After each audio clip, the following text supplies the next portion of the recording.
Hi, I'm Arenda Holladay, and I am the instructor for TKGA's basic knitting course. And this particular series of videos is about gauge. And I've done part 1, which was about how to identify what to measure for gauge in simple stitch patterns. And this is part 2, where we're going on to lace and a cable pattern to determine what I want to measure for those.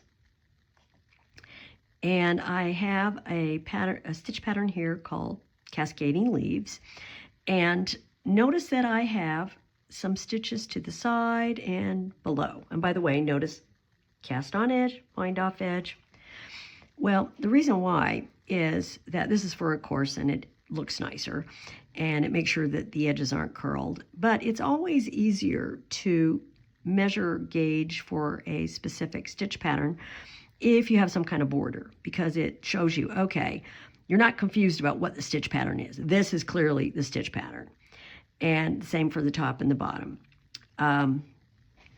So this is Cascading Leaves. And let's say I were going to knit a sweater with this, and the pattern said for the gauge swatch in Cascading Leaves, X number of rows, X number of stitches, X number of rows. And it's always a good idea when you're doing a gauge swatch for a stitch pattern to do, if you can, if it's a small one like this, 2 multiples. That is the number of stitches it takes to repeat the pattern, and a couple of repeats, and that is the number of rows. Now, it just really depends on the stitch pattern. If the repeat is 55 rows for a cable pattern, there's no way in hell I'm going to do 2 multiples, repeats of that. But, you can play it by ear. Is it absolutely necessary? No. You, for your own work, you can do whatever you want.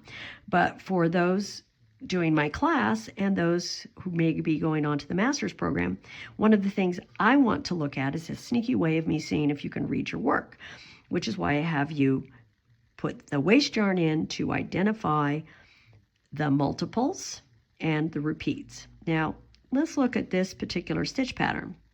I've got a row of, or a column rather, of reverse stockinette stitch. And I've got one over here.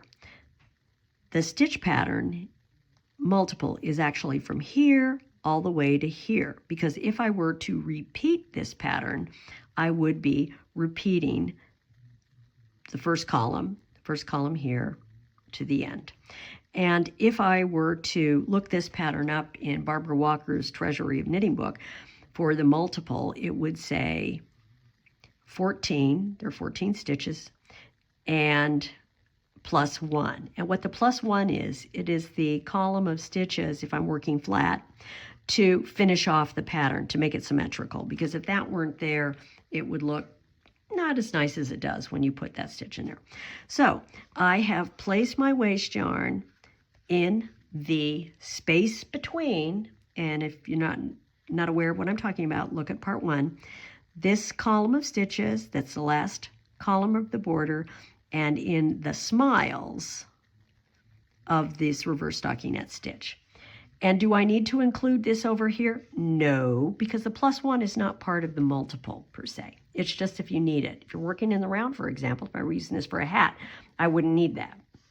So I've placed it in the smiles between the reverse stockinette stitch and the last pattern column. Now the rows are a little trickier to see.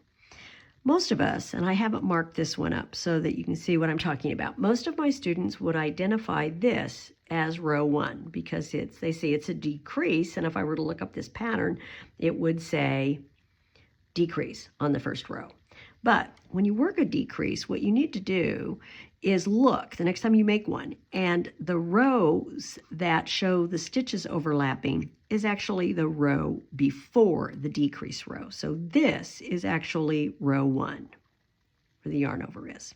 So I have placed my waste yarn in the row where those stitches overlap. And the top can be confusing as well.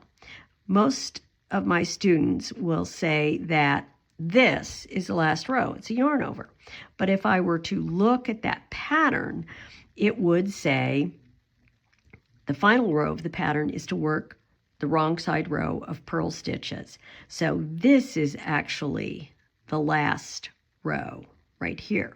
And I've placed my waste yarn above that row. So I'm going to be measuring the rows from here up to here.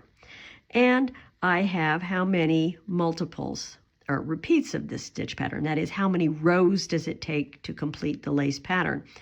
And it's 8 stitches, and I have 8 here, 8 here, and 8 here. Now, always doing a multiple and a repeat when you're doing your gauge swatch is a good idea, because counting stitches and rows in something like this is a nightmare. And if I know that I have done 2 multiples, and they're 14 each, I know that's 28 stitches. And if I have 3 repeats of rows, and there are 8 stitches in the repeat, then it's 24. So I don't need to count, and that saves you time. So that is lace. And I have a simple cable pattern here that's a little bumpy. And notice that it pulls in. This is just what cables do, and also the borders flare. That's just what cables do. And if you're concerned about that, do the master's program. There's a lot of information on how to fix that. Now, cables are tricky to read. And what I often will do if I'm doing a cable gauge swatch is I will put a little safety pin or some kind of row marker in the row before I start so that I can clearly see it, because it is really hard to see those. Because if I were looking at this, I'd say, oh, this is the row before row 1. Actually, this is the row before 1. The first row is this little guy up here. And the same is true for the last row. I'd say, oh, that's the last row. No, it's this row. And if you don't believe me, knit a cable and have some reverse stockinette stitch and then go into knit, and you'll see this is pretty clear. Now, seeing what rows, the width, what stitches to measure is much easier, because for this one, I've got this. Now, the big question on here comes, where do I measure this? Well, for most cables, where you want to measure the gauge is at the narrowest part, kind of in the center. Now, as far as the multiples and repeats, I have 1, 2, 3 multiples, and I believe they are, I thought there were 10 stitches. Let's count. 1, 2, 4, 5, 6, 7, 8, 9, 10. And you see how much easier it is if you've got a border there to count them, because, you know, the purl stitches tend to fold under the knit stitches, just hard to see. So I have 1, 2, 3 multiples, and I've got 3 of them. So that's 30 stitches that I'm going to be measuring. And the repeats, I believe, rows are harder to see. Whatever it is. I've got 2 of them, so I would multiply that. I will have that number by the time we measure these. I'm going to look at the chart because I don't want to sit and try and figure out where this thing ends and begins. And I have 2 of them, so I can count those. Now you can see, it's so confusing here. This is actually the first row right here that's kind of getting twisted. So I'd start counting here. You can see why it is much easier to put in a waste yarn when you're doing cable patterns, because they're more complex. So that is where to measure, and I didn't even bother to put waste yarn in there because it's so absolutely clear where you are going to be measuring and counting from. Now, when we see these swatches again, we are going to be counting the stitches and rows and noting down how many they have, because that is the first step of calculating gauge. And that will be the next set of videos, 3 and 4. And after that, we will be measuring, which is not as easy as you think. And that will be 5 and 6. And then we will actually do the gauge calculations in the last video. And that will be that.